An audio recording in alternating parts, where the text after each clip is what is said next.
Chapter 5. The Therapist. Zoe looks at the name of the street and the business card in her hands and then nods. This is the right place.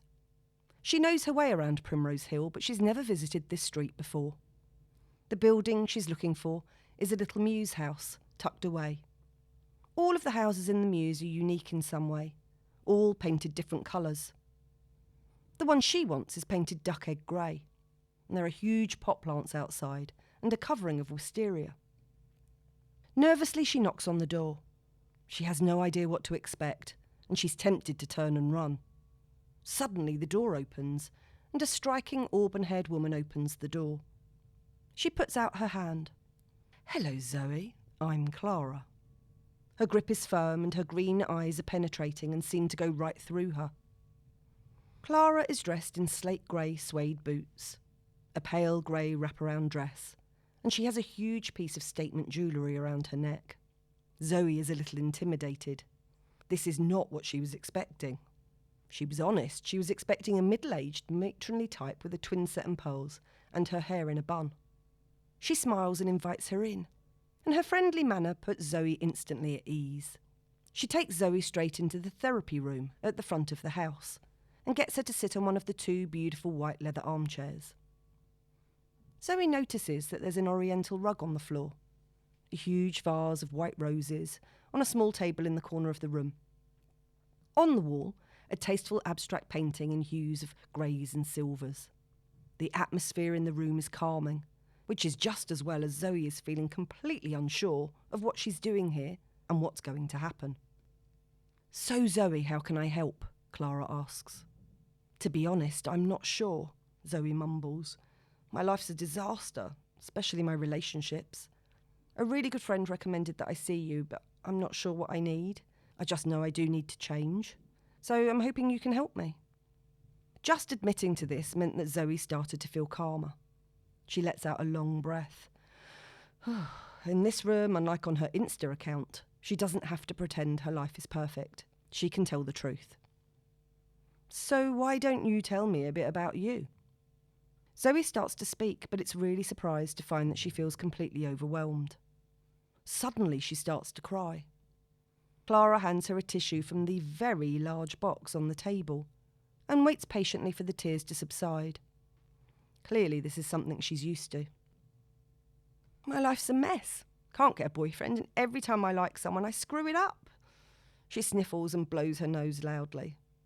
"It ends in disaster. I'm beginning to believe that I'll never find a man and will die alone, surrounded by cats and dogs and chickens." She pulls more tissues from the box and blows her nose again, wiping big tears from her eyes. "The only male that's ever stood by me is my dog Mitch, and even he's starting to look at me as though I'm a waste of space. I'm sure even he'd leave me if he could." She starts sobbing again, feeling very sorry for herself. Clara nods sympathetically. "Okay, so why don't you tell me what's brought you here now?" "Well, I've really messed up this time. I fell in love with the completely wrong guy, as I always seem to do. Really got my hopes up and was convinced he was the one. I followed the laws of dating. Well, I nearly followed them. I may have slipped up a little bit here and there, but it ended up as a complete disaster. I've been rejected yet again, and I feel like I'm never going to get it right." "Okay, so why don't you tell me what happened?" Zoe recounts the events of the previous weeks, and Clara just listens, making no judgments. "I see, okay. So why don't you start from the beginning and tell me about your life? And then we'll look at your relationship history." Zoe looks at her crestfallen. "Really? You want me to start from the beginning?" "Yes," Clara says. "Tell me about your family and early life." "Well, I was born and raised in Wimbledon. My mum and dad are still together, just about. They don't always get on, but they muddle along. Dad's a cab driver now, but he used to supervise a haulage business. Mum's always been a housewife. I've got an older sister, Emma, and a younger brother, Rick. To be honest, I don't really get on with Emma very well. We're different. She's married and she's done really well for herself. She's got 2 kids that I adore, but she likes things to be a certain way, and I don't think she approves of my lifestyle." "And your brother?" Clara asks. "Rick is another kettle of fish. He's a photographer, quite famous actually. I love him to bits, but between you and me, his party lifestyle's a bit out of control. Him and my dad don't get on at all. In fact, they haven't spoken to each other properly for years. But that's another story. My mum is my rock, but she's got her own stuff going on, so I never like to tell her what's going on with me. I don't want to worry her. And what about friends growing up? Well, there's always been Sam. She is, or was, my best friend. We don't see so much of each other these days as she's married with kids. I did have a lot of friends, but I lost touch with most of them when I went to university. And the people I met there were great people. I do keep in touch with a few, but most of them are out of the country now. I've a girl at work I get on great with, but that's about it. I am a bit of a workaholic. Oh, and then of course there's my dog Mitch. He is the best thing in my life. Okay, now tell me about your romantic life. Why don't you take me back to the very first one? How much do you want to know? Well, as much as you want to tell me. As Zoe begins to speak, it's as though a torrent of unspoken and repressed information has been unleashed. Clara listens attentively. Okay, it all started when I was about 14 years old. I was standing at the entrance of the school disco staring at Paul Thompson. I'd been in love with him since I was 8. I loved his curly blonde hair, his cheeky smile, and the way he was always laughing. My happiness factor every day at school was judged by how many times I saw him and whether I'd caught his eye. I'd run home to tell Mum excitedly if he'd smiled at me, or, God forbid, actually spoken to me. He hadn't said much over the years, but the occasional hi had been enough to set my heart racing and fuel my dreams of a loving marriage, several children, house in the country, lots of animals, a camper van and a llama. With the two of us living happily ever after. At the disco, I was wearing my best jeans, my lucky pants, my favourite sparkly shoes, and a lace top that made me feel like a princess. I was convinced that this was going to be the night when he would declare his undying love because he'd spoken to me twice that week. Admittedly, once was only to ask me to get out of the way when I was blocking his view of the sports field, but I was certain that this was just an excuse to make contact. My best friend Sam assured me that I looked really pretty and that if he didn't fancy me, he was mad. And this made me feel so much better as I stepped into the school hall. I held my head high and made my way to the dance floor. The one thing I had no fear about was dancing. I had practiced for this moment in front of my bedroom mirror for years. I knew I had the moves. My favourite song, Groove Jet, by Sophie Ellis-Bextor, had just come on and I loved to dance. Words were so apt, and as I was singing at the top of my voice, willing lovely Paul to hear, "If this ain't love, why does it feel so good?" I was fearless on the dance floor and loving the moment. Just me, my best friend Sam, the music, and my dreams of the life of the future. Suddenly, I was aware of a presence. Someone was dancing behind me. Sam started to hyperventilate in front of me and was flicking her eyes from side to side, mouthing silently, "Oh my God, he's behind you!" At first I was oblivious because I was totally lost in the music, but her startled face woke me out of it, and I turned around to see a smiling Paul shuffling around behind me. I did happen to notice that he had no sense of rhythm at all, but in that moment even that didn't put me off. I turned back to Sam and silently screamed, "Shit, now what do I do?" And she said, "Nothing, just keep dancing." Zoe pauses and Clara smiles and nods as if to say carry on. So Zoe continues. I carried on dancing, looking to all the world as if nothing was going on, but inside I was freaking out. Inside my head I was saying, "Don't you dare mess this up, don't mess this up. This is your big chance. Your entire future life and the lives of your future children depend on this moment." The song finished and Paul whispered in my ear, "Do you want to come and get a juice?" I looked around at Sam, who was open-mouthed, and if the truth be told, looked more than a little jealous. Looking back, I think she'd had a crush on Paul too. She'd also worn her favourite outfit, possibly in the hope that he'd ask her out. I found out later that she secretly thought that she was way prettier than me anyway, so I think she thought he would actually go for her. But I was convinced I'd died and gone to heaven. Wedding bells were ringing in my head as I stood behind him in the queue. I could see the other girls in my class looking at me with more than a little envy. Paul was the heartthrob of the school. With juice in hand, he headed for the exit, and I followed. "It's a bit hot in here," he said. "Let's go outside." Zoe hesitates, but Clara's reassuring presence enables her to carry on. I would have followed him to the moon. He shoved a couple off the nearest bench to make a space for us, and we sat down together. Paul's sidekick and best friend Gareth was sat on the other side of the bench, kissing Jane, the school swat. I thought they were very well matched, as Gareth was notorious for being a bit of a geek. Bad hair, terrible clothes. So you can imagine he made Paul look even better. Anyway, next thing he stands up, grabs my hand, and leads me to the space behind the bike sheds. I knew this was the moment when the kiss was going to happen. But when he did lean over to give me a kiss, I was a bit taken aback. Our noses banged together, and it was really awkward. It was all a bit quick, and I wasn't expecting it. The next thing I knew, he lunged at me again, and this time he stuck his tongue right down my throat. It was disgusting, and I started to gag. I was so shocked I nearly bit it off. And before I could think straight, I spluttered, "Ugh, get that thing out of my mouth." Zoe shudders as she remembers the moment. I just remember him recoiling and saying, "What's wrong with you, freak?" And the next thing, he just stormed off. I was convinced I'd ruined everything and called myself every bad name I could think of. I was red-faced and in tears when I ran back inside. I headed straight for the door. I called my mum to come and get me, and it was the longest wait ever. As I went over and over it in my head, the only conclusion I could come to was that I completely messed up the one chance I had. I believed I was a complete failure. I couldn't even kiss properly. I was doomed, and I'd never get a proper boyfriend. When my mum arrived, I went to find Sam to say goodbye. And I couldn't believe it when I saw her and Paul full-on snogging by the sheds. Felt like my world had caved in. Sam apologised the next day, and I just said it didn't matter. My friendship with her was more important than some stupid boy. And then Sam and Paul dated for the rest of the year. I had to pretend I didn't care. But I cried myself to sleep every night. I never admitted it, even to myself. But I was actually really hurt. The worst thing was that I ended up with a bad reputation as a bad kisser and a loser. Zoe sits in silence for a few moments. What impact did that have on your future relationships? Why don't you take me all the way up to the present day? Clara gestures for her to continue. Well, after that, I avoided all contact with boys until I was 16. That's when I met Max. Max pursued me and he was cute, so I let my guard down. But 2 months later, he went off with another girl in my class, and my heart got broken all over again. Then there was Anthony.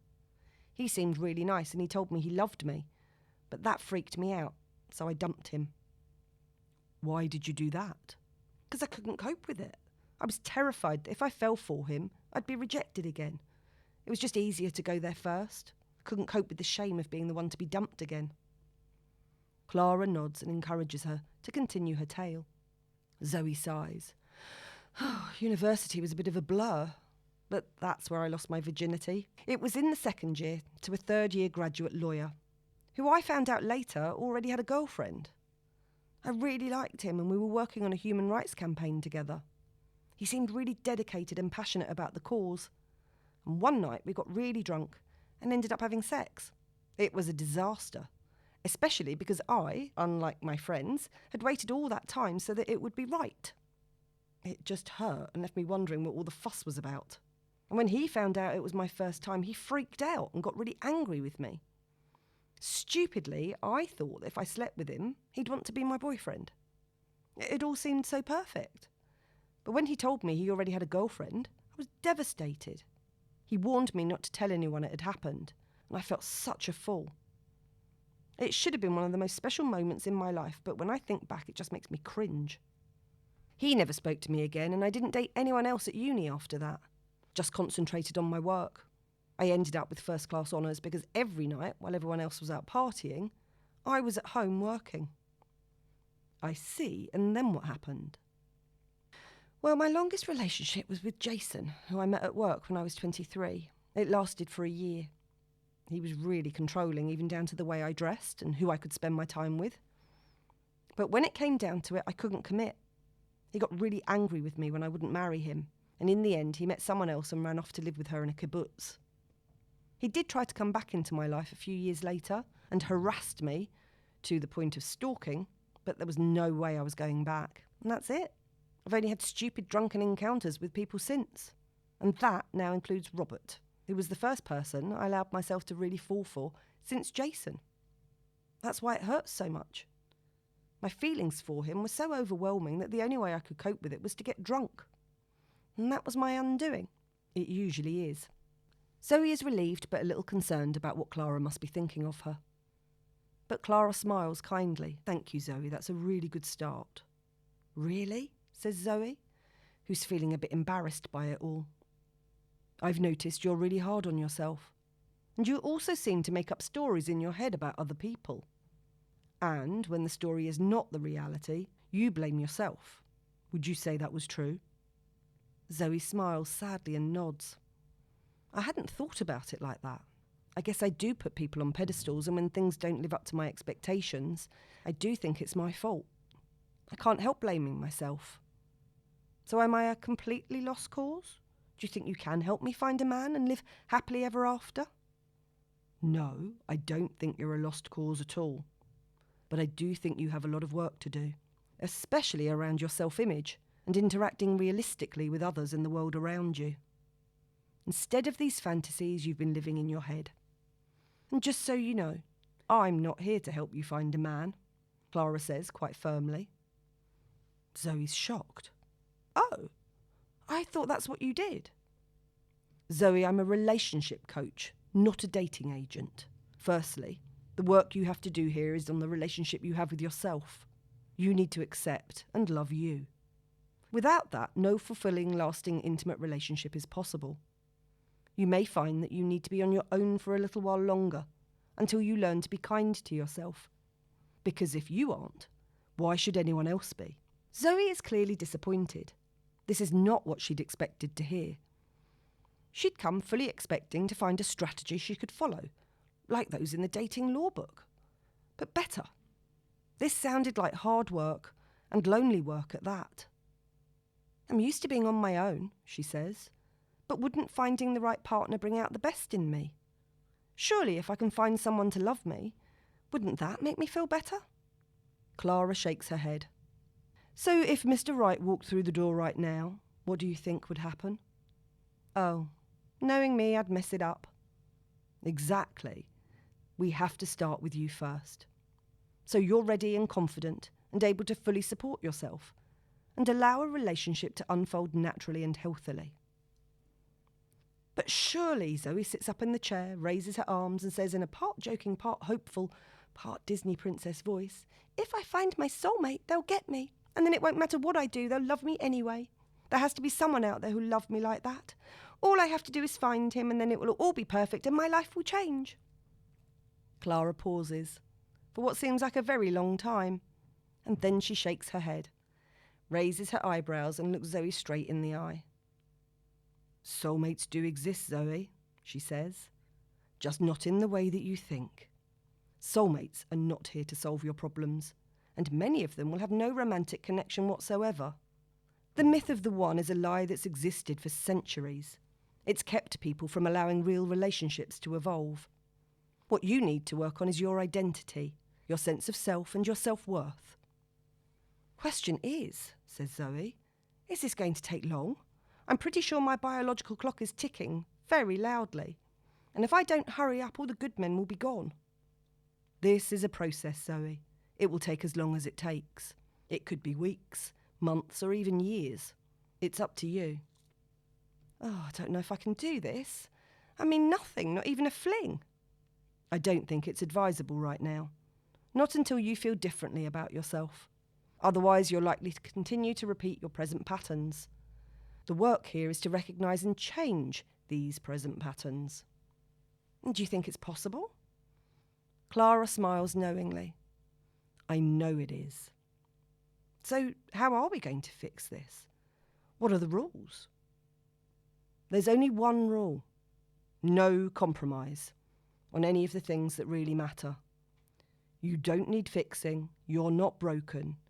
You just have a few unhelpful beliefs and behaviours that need resetting. Are you ready to commit to this? To you? Zoe nods her head, but looks slightly daunted. Yes, she says hesitantly, and then adds in a stronger voice, I am.